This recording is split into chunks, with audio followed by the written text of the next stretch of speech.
میرے پیارے آقا علیہ السلام کے پیارے دیوانوں، دیکھو آج علم نہیں ہے اس لیے لوگ اپنی بیوی پہ ظلم کر رہے ہیں۔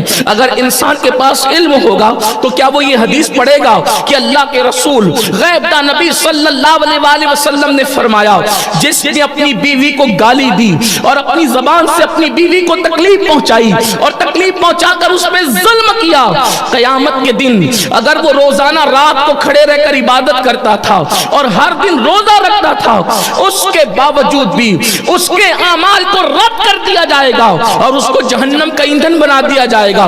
یعنی بیوی پہ ظلم کرنے کی بنیاد پر بھی ایک انسان کے اعمال اکارت ہو جائیں گے، ایک انسان کے اعمال برباد ہو جائیں گے اور وہ جہنم کا ایندھن بنے گا۔ اب بتاؤ، علم نہیں ہے اس لیے لوگ بیوی کو پیر کی جوتی سمجھتے ہیں، علم نہیں ہے، کوئی مار رہا ہے، کوئی ماں بہن کی گالیاں دے رہا ہے، کوئی ظلم کر رہا ہے، پتہ چلا علم نہ ہونے کے نقصانات کیا ہے۔ اسی طریقے سے آپ دیکھ لیں امت میں جو فرقہ واریت ہے، فرقہ واریت کی وجہ بھی یہی ہے کہ علم نہیں ہے۔ اگر علم ہوگا تو لوگ رسول اللہ کو ویسا مانیں گے جیسا قرآن نے کہا ہے، یا ویسا مانیں گے جو 1857 کے بعد کاٹے پیرے گئے ہیں۔ علم نہیں ہے، اس وجہ سے لوگ اس طریقے کی بات کرتے ہیں۔ تو میرے پیارے آقا صلی اللہ علیہ وسلم کے پیارے دیوانوں، دیکھو اہل علم نے کیا بات کی، اور اللہ اکبر 1857 کی جہالت کی بات کیا ہو رہی ہے۔ اہل علم تو کہتے ہیں لا یمکن الثناء کما کان حقہ، بعد خدا بزرگ تو ایک قصہ مختصر، اور جہالت کیا بک رہی ہے۔ میرے پیارے آقا صلی اللہ علیہ وآلہ وسلم کے پیارے دیوانوں، پتہ چلا علم بڑی عظیم چیز ہے۔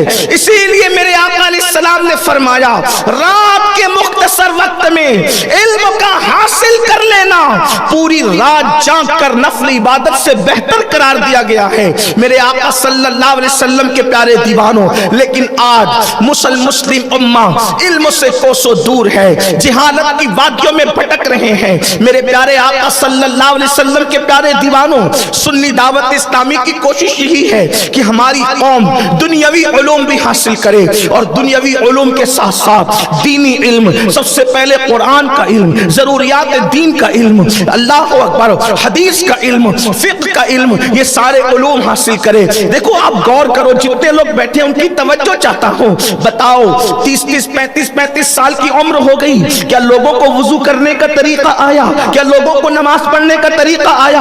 نماز میں کتنی آواز سے پڑھنا چاہیے اور کتنی آواز سے کیا پڑھنا چاہیے، کہاں چپ رہنا چاہیے، کہاں کیا پڑھنا چاہیے؟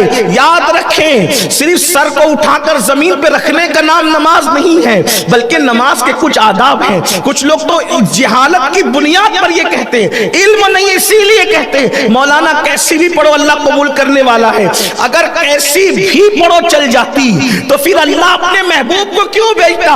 اللہ فرماتا ہے جیسے آئے ویسے پڑھو، محبوب کو کیوں بھیجا گیا؟ بلکہ محبوب کو بھیجا گیا اور محبوب سے کہلوایا گیا کیسی بھی نہیں چلے گی، صلو کما رأیتمونی اصلی، جیسے مجھے پڑھتے دیکھتے ہو ویسے نماز پڑھا کرو، ادائے مصطفیٰ جان رحمت کے مطابق نماز پڑھا کرو۔ میرے پیارے آقا صلی اللہ علیہ وسلم کے پیارے دیوانوں، یہ پتا چلا رسول اللہ صلی اللہ علیہ وآلہ وسلم کی جو نماز ہے نبوی نماز ہے، اور جیسے دیکھا ویسے پڑھو۔ یہ بھی ایک خاص بات ہے، رسول اللہ نے یہ نہیں فرمایا کہ میری طرح نماز پڑھو، بلکہ کیا فرمایا؟ جیسے مجھے دیکھتے ہو، رائیتمونی، مجھے جیسے دیکھتے ہو پڑھتے ویسے پڑھو۔ یہ نہیں فرمایا میری طرح پڑھو، کیا فرمایا؟ مجھے جیسے دیکھتے ہو۔ ارے دیکھ لو تو یہی کمال ہے، ورنہ رسول اللہ کی طرح تو کوئی نماز بھی نہیں پڑھ سکتا، بلکہ جیسا کلمہ رسول اللہ پڑھتے تھے اگر ویسا کلمہ امتی پڑھے تو کافر ہو جائے۔